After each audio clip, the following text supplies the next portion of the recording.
For our first report of the year, we have news on beers that are coming, beers that are going, beers that are here, tap takeover, and some other interesting tidbits.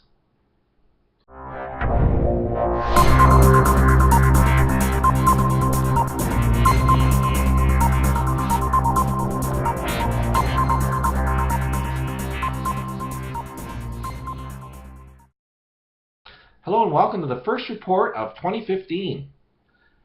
PEI Brewing Company released a new and improved Black Banks. It's named after an area in western Prince Edward Island where the shores appear black from layers of peat moss.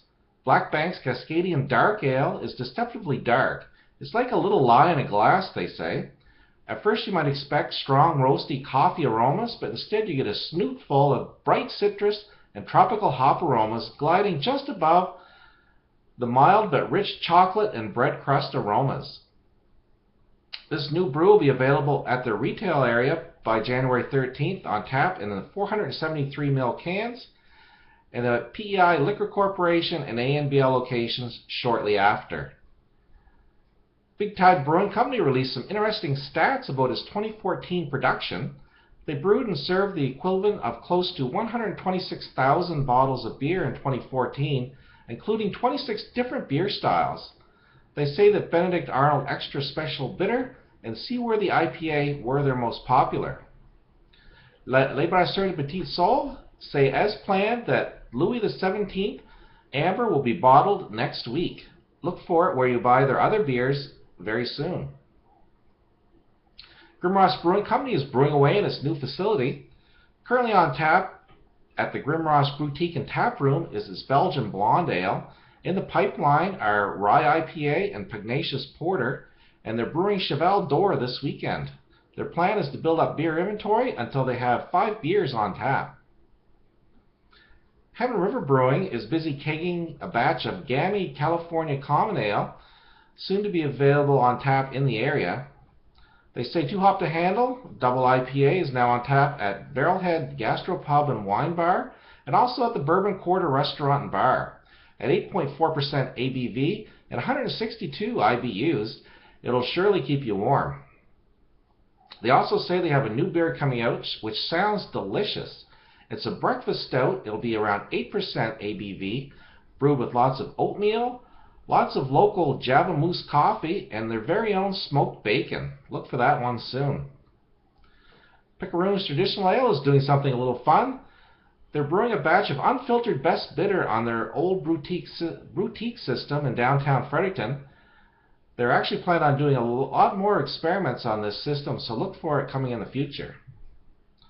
Pompos Brewery says that its Atlantic Canadian Brewery Awards gold medal winning Bière de Garde is on tap at all 4 ANBL growler fill stations starting yesterday. It's a great chance to try this award-winning beer. Railcar Brewing Company had all kinds of different beers on tap. They're looking for what people like.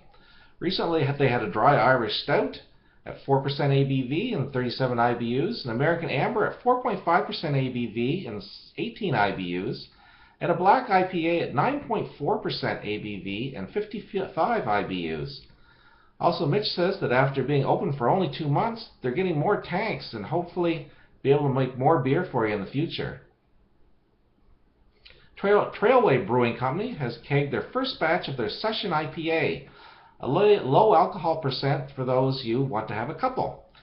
They also say that their India Pale Ale is coming in the next few weeks. They say at about 60 IBUs it'll pack a nice bittering, but with just over 1.5 pounds of hops added at the last 10 minutes of boil, there'll be plenty of flavor and aroma to complement.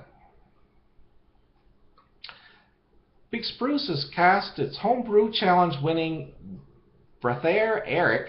It's Eric Gauthier's winning entry in the American Wheat Competition. It'll be released next Thursday, January 15th at the Local Connections Food and Craft Beer Festival in Halifax. Plus they say some casks are going to be going to Stillwell. Garrison Brewing Company says its Black IPA is back, but for the first time in 650 ml bombers. This is a very hop-forward beer that comes in at 6.2% ABV and 52 IBUs. Halbay said their latest Ripa is available for growler fills, and there's also going to be more chocolat in the very near future.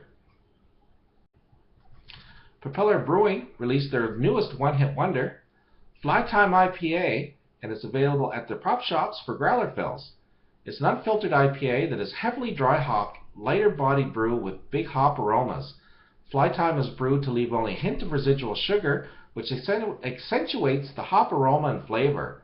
The blend of hops used during the brewing and cellaring contribute fruity and earthy characters.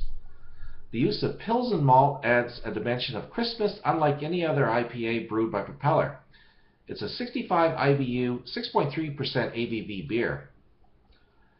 Schoolhouse Brewery says they're going to maintain their no-feed delivery for Falmouth and Windsor growler deliveries. Go on their website to get all the details if you're interested. Cat Goose Brewing Company released their latest beer, introducing the Oyster Cloister, an oyster stout, 5.3% ABV. The Oyster Cloister uses Malagash oysters in the making of this dry stout, available in growlers and 650ml bottles at the brewery. Their first tap takeover is also happening 1 week on January 16th at the Boardroom Game Cafe here in Halifax. There'll be all your favorites available in one place: Maple Squash Ale, our No. 2 Lager, and 4 other brews. Uncle Leo's Brewery is finished with the cream stout, and they say they'll have something new in a 3 weeks, but it's not going to be as dark as their cream stout. I'll keep you posted. This week, the Ladies Beer League had a successful membership launch at the Rock Bottom Brew Pub. Membership gives you discounts and other perks. If you're interested, go on their website and find out how to get one. Looking forward to next week. I'll be at the Craft Beer and Local Food Celebration 2015 on Thursday at the Halifax Club. It was off the hook last year. I'm sure this year is going to be even better. I'm going to try to get down to the Tatamagouche. I'm hoping they're going to bring that oyster beer. And that's it, all I have for this week. So until next time, enjoy responsibly.